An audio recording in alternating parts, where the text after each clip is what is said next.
Hi, I'm Hannah, and this is Chuck, and we're with Living Hope Cancer Foundation. Today we want to talk to you about not making decisions based out of a spirit of fear. And that is such an important topic to discuss because often when we're faced with a diagnosis of cancer or any really big challenge, our automatic reaction is to come out of fear and what's the doctor say? I just have to go and do it. Instead of having the time to research it and making real decisions. Sometimes we're in a situation where we have to react out of the moment, but often we don't. It's not a you have to do it today kind of situation. I think it's even a situation where you could even step back, get some advice from family and friends.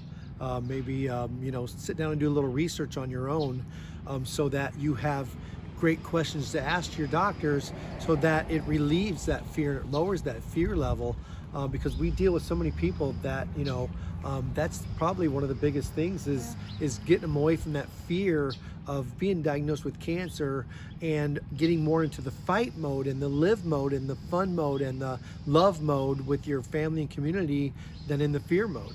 Yeah, and I think we can speak out of this. I went through this summer when my cancer spread, and the doctor's like, you have to do radiation, you have to do chemo, and it's a really aggressive cancer that I got diagnosed with.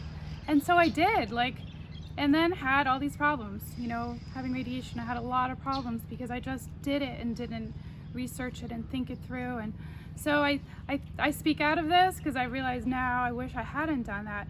And it is something that is so important to understand and see it, And so we just really recommend that you think about it and recognize that it could be something you could do just working out of fear instead of out of knowledge. Right, and coming from a caregiver side, I was the cancer guy 5 years ago, and then when Hannah's cancer started spreading again, I became the caregiver in ways that I couldn't even believe what was going on in our lives. And same thing on the fear side there.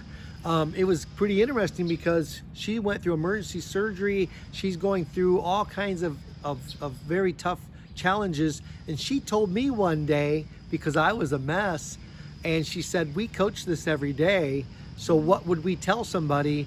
And so I had to step into that role of caregiver, take away get rid of the fear, address it, think about it, pray about it, and then say, okay, let's get up and live. So it goes for the cancer patient, the caregiver, or anybody going through anything tough, challenging, that brings fear into their lives. Do not let fear control what decisions you make.